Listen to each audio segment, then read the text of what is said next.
bersama saya pengurus SFRT, SQD Futrad Racing, iaitu Captain Hazari. Bang, bagaimana persiapan tim kita pada pusingan pertama di Sepang ini? Sepang Utara ya? Okey, Alhamdulillah. Bismillahirrahmanirrahim. Assalamualaikum semua. First of all, persiapan untuk Sepang Utara, which is first round untuk tahun 2025 di Sepang Utara.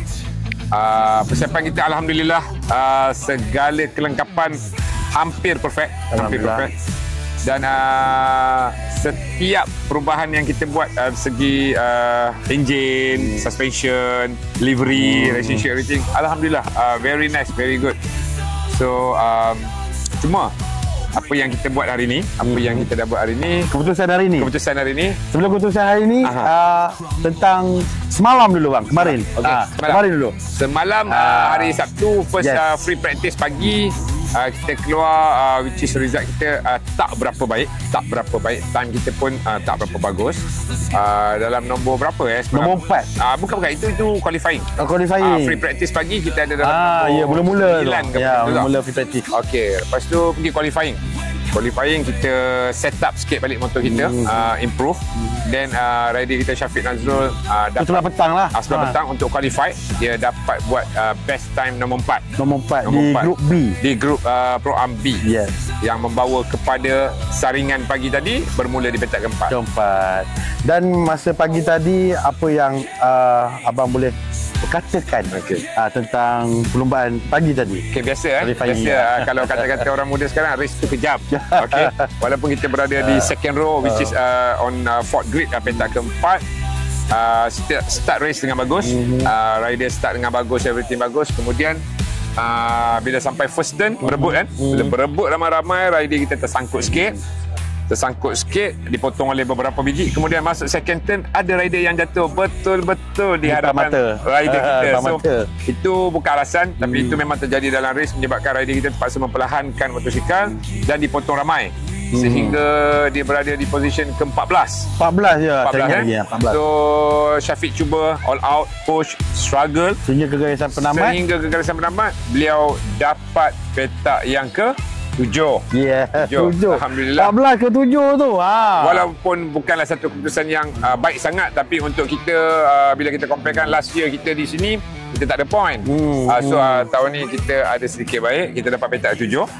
Kemudian dan final pula bang. Final bila 7B dengan 7A campur jadi 14.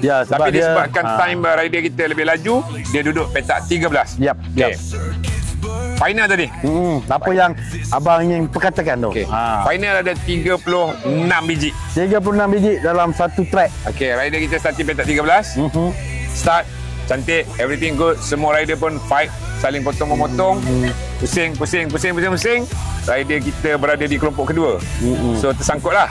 Kemudian bila beliau try all out, roll laju sikit, beliau keluar di nombor 9 untuk keputusan akhir secara Alhamdulillah. Dia bukanlah satu keputusan yang kita nak. Pastinya semua rider nak menang sama ada 1, 2 atau 3. Tapi it's a good start for us di lintar panjang, which is kita punya favourite ada technical track rider kita yang dekat pekan dekat pekan short track kan, tight track, seperti second round dekat tangkap. Mungkin kat situ kita boleh tonjolkan Tolong Intan especially lah. Justin ada juga bang. Justin tak ada tahun tak silap. Abang kena tengok balik lah. Dan ada apa-apa penambahan ke bang kita ditangkap nanti? Itu pasti. Sebab bila hari ni kita dah ada semua data, kita ada best speed kita berapa, best time kita berapa. So tentang motor kita ada segala setup kan, kita dah ada data. So kita akan practice ditangkap sebelum sampai race ditangkap. Kita akan cuba pastikan yang nombor 9 tu hanya di Sepang sahaja. Dan kita pun bersyukur dapat 7 mata apabila berada di tempat. Sebagai manager tim, sememangnya saya juga bekas pelumba. Saya tidak bersepuas hati lah dengan nombor 9 sebab itu bukan nombor kita.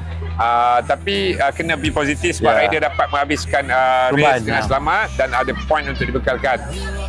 Dan semua yang terjadi semalam hari ni tanpa ada brother saya SQD atau ni SQD full sponsor. untuk cup break. So thank you very much. Thank you bang. Kita akan cuba pastikan tangkap. Kita cuba menang, insyaAllah. Sebab tak ada yang mustahil. Dengan izin Allah, kita menang. Right. Love you bang. Love you too, brother. Yes. Thank you very much. Jumpa lagi. Pastikan sokong SQD 94 Food Truck Racing Team, insyaAllah. Bye-bye. Assalamualaikum.